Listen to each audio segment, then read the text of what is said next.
right. Okay, but what about, of course, our kings of P-pop? This is not your first time. SB19 joins Kaya, G22, Horizon, and Alamat on a live conference for their upcoming Watsons concert. Dito sa ating Watsons playlist, ang ating mahalima SB19. Hello po ulit sa inyong lahat. Kami po ang SB19. Hello. Hopefully nadidinig nyo na po kami. Siyempre, we're very excited. Second time na namin. Pero iba na. P-pop groups na yung mga kasama namin. So, excited kami. They talked about how they feel that they are doing the concert with some of the best P-pop groups in the country and their vision of bringing P-pop to the top. Yes. Kamusta po kayo? Ayan, finally.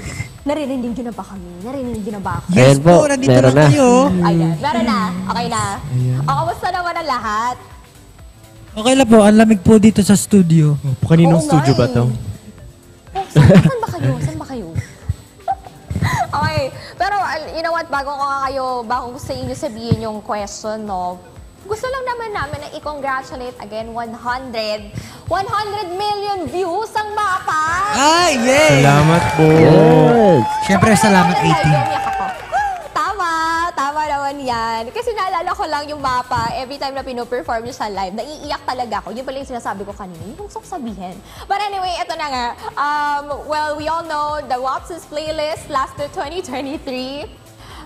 You were invited as a performer, and now that you're joined, sobrang daming P-pop groups are also invited. Anong masasabi niyo dito? I mean, how do you feel about it?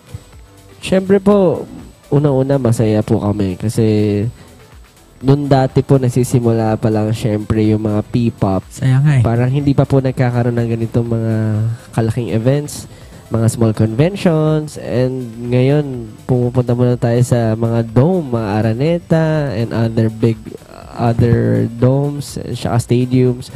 Kakatuwa po kasi ito merong tayong katulad ni Watsons playlist na syempre na willing magbigay sa atin ng ganitong klaseng plataforma para ipamalas po yung mga talents ng ating mga P-pop artists. Syempre po. Ayun, nakakatuwa po kasi may mga collaborations po ahead. And of course, excited po talaga kami sa mga bagong areglo, syempre mga bagong pinaghahandaan para dito sa big stage ng Watsons playlist. Kaya super excited. And ayun, may gusto rin ba kayo idagdag, guys? Tama si Josh.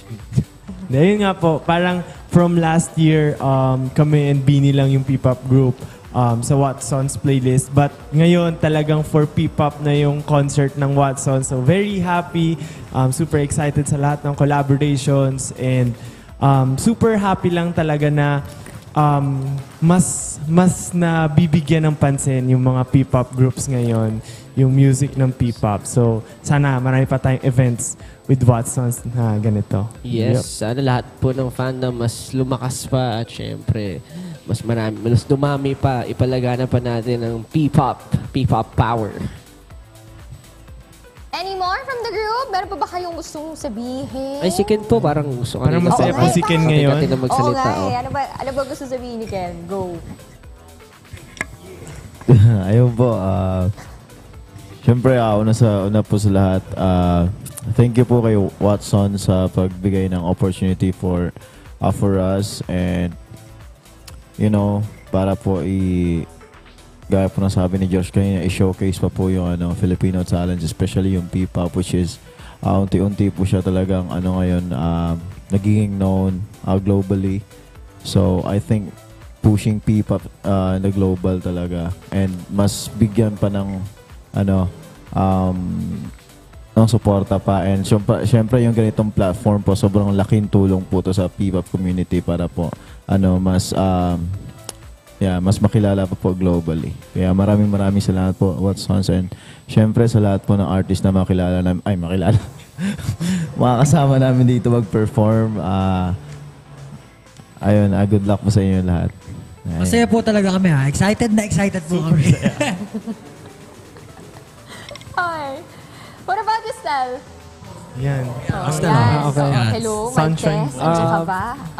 Siguro po gusto ko lang rin po i-add na bukod sa thank you kay Watsons for doing this great and amazing event. Gusto ko lang rin i-congratulate and magpasalamat sa lahat ng P-pop groups na talagang walang sawa din na nag-work hard para maabot yung goals and dreams not only individually but also yung goals ng group nila. Kasi we know na this career and this path na gusto natin gawin, it's not very easy for us.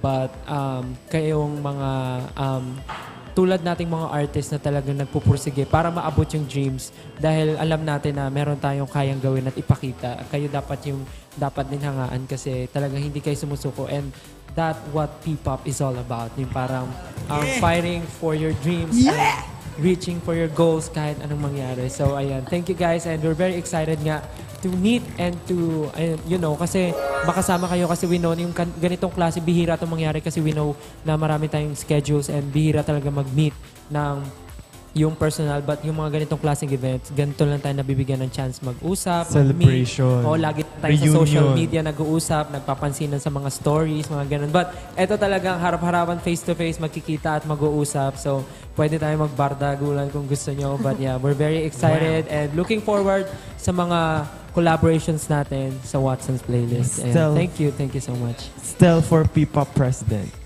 Right. Oo. For P-pop President. Ganon.